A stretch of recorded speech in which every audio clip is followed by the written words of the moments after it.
Gracias por continuar con nosotros en Soluciones. Les recordamos @SolucionesGB utilizando la etiqueta Ciencia en Venezuela.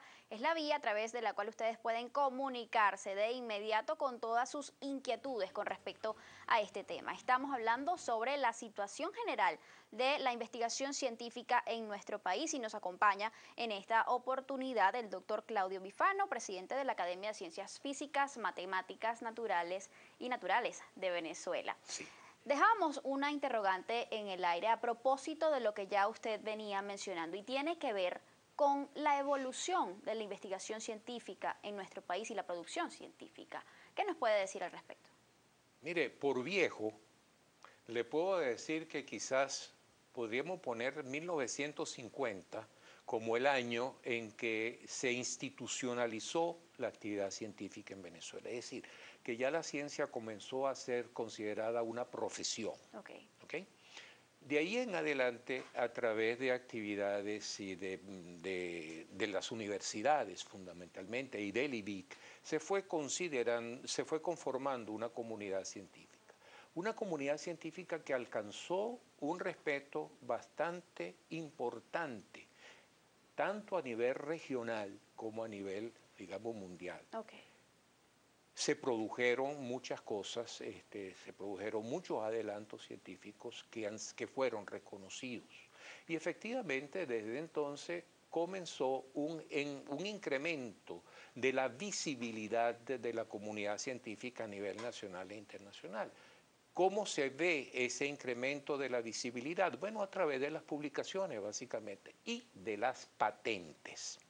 Entonces nosotros tuvimos, por ejemplo, cuando Intevep, los años, digamos, antes de la transformación de Intevep, teníamos que Intevep producía, por ejemplo, unas 30 patentes al año, lo cual para nuestros estándares es bastante bueno. Okay. Actualmente no se producen patentes en este país, y si se produce alguna es muy, muy de vez en cuando. ¿Cómo afecta eso a la comunidad científica? Terriblemente, terriblemente, porque Venezuela desaparece completamente de los indicadores latinoamericanos, por lo menos, de productividad científica.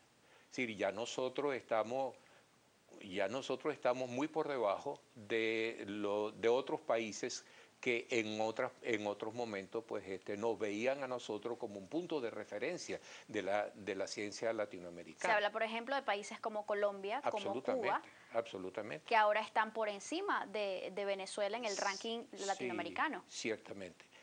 Mire, Venezuela hace algunos años atrás eran Brasil y México los primeros, que siguen siéndolo, luego estaba Argentina, luego estaba tal vez Chile, y después veníamos nosotros. Después venía Venezuela. E instituciones como el IBIC, la Universidad Central de Venezuela, la Universidad de los Andes, el IDEA, etcétera, el FONAYAP, que era el actual INEA, eran puntos de referencia reconocidos a nivel latinoamericano, por ejemplo, en cuanto a la calidad del conocimiento y de la investigación que producían. ¿Cuándo comienza a mermar esta producción y por qué? Bueno, si uno atiende a los indicadores que se conocen, porque es escaso, digamos, la información de la que disponemos, hay cosas completamente contradictorias. Por una parte, el gobierno dice que está dedicándole un 2,6% del PIB a la ciencia y la tecnología en este país. Mire, 2,6% del PIB es una cifra extraordinaria, comparable tal vez con Dinamarca, es mayor que la que invierten los Estados Unidos, etc. Y por otra parte dicen que el número de investigadores ha aumentado prácticamente de manera exponencial en los últimos años.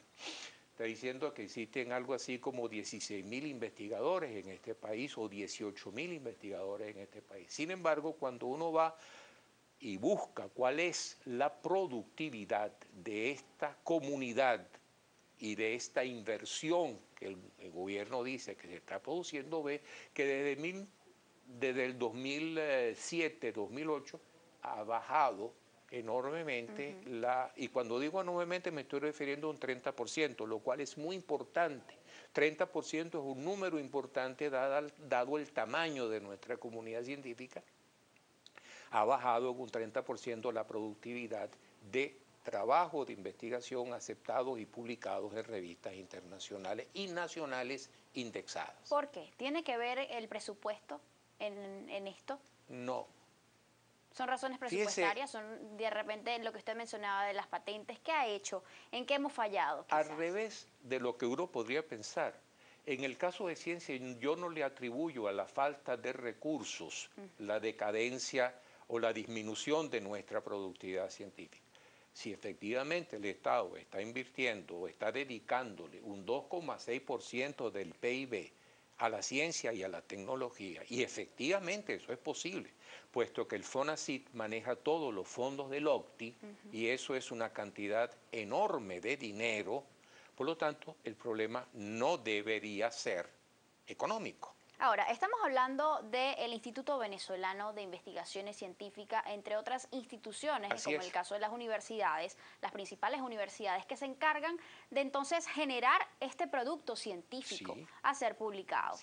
En este caso ya está en la calle y se habla ya, se está ejecutando lo que son las jornadas del pueblo legislador, se está discutiendo una reforma de la ley del Instituto Venezolano de Investigaciones Científicas. Esto con el propósito, según pues lo han manifestado algunos de los quienes llevan como bandera este proyecto de reforma, ellos buscan desarrollar o democratizar la ciencia, llevar los laboratorios al pueblo, a las comunidades. ¿Cómo reciben ustedes esto? Antes de su respuesta, vamos a escuchar justamente este sonido que tenemos del vicepresidente de la República, Jorge Arreaza, al respecto.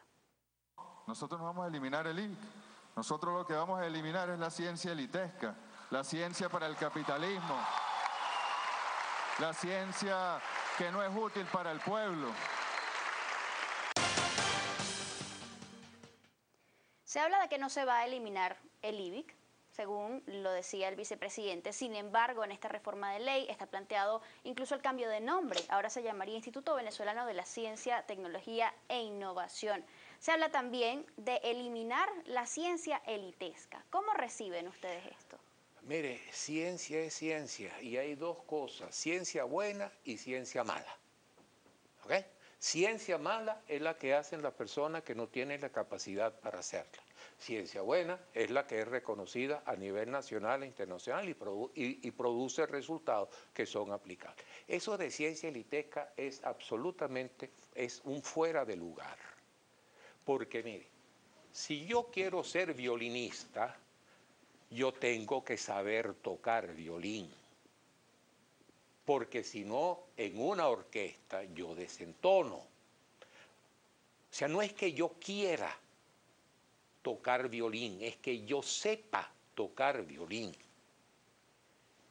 Eso es lo que deberíamos entender. La ciencia no es que es elitesca, es ciencia, y para poder hacerla es necesaria una formación, una preparación y unas condiciones, además de una inclinación natural para poder hacerla. Por lo tanto, ciencia para el pueblo, ¿qué significa? Para mí, nada. Porque la ciencia siempre ha sido para el pueblo. Si entendemos por pueblo, sociedad. Así es.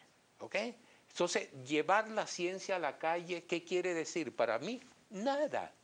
Porque es lo mismo que ya se está haciendo. Porque en la calle no se puede hacer ciencia, la ciencia hay que hacerla en los laboratorios bien equipados. Y la pueden hacer solamente aquellos que son capaces de hacerla. Nos quedan pocos segundos, doctor. ¿Hacia dónde deben ir entonces dirigidas las políticas en materia científica en nuestro país para potenciar la producción? Mire, dos cosas fundamentalmente. Darle recursos suficientes que aparentemente están dados, existen, y por otra parte entender que esto no es populismo. Hacer ciencia no es algo popular, hace falta, igual que no lo son muchas otras cosas. Si usted va a un médico, usted no va a un brujo, ¿verdad? Usted no va a ir a un brujo. Igual ocurre pues con la ciencia. No, eso de ciencia elitesca en función del imperio, esos son palabrejas que no tienen sentido.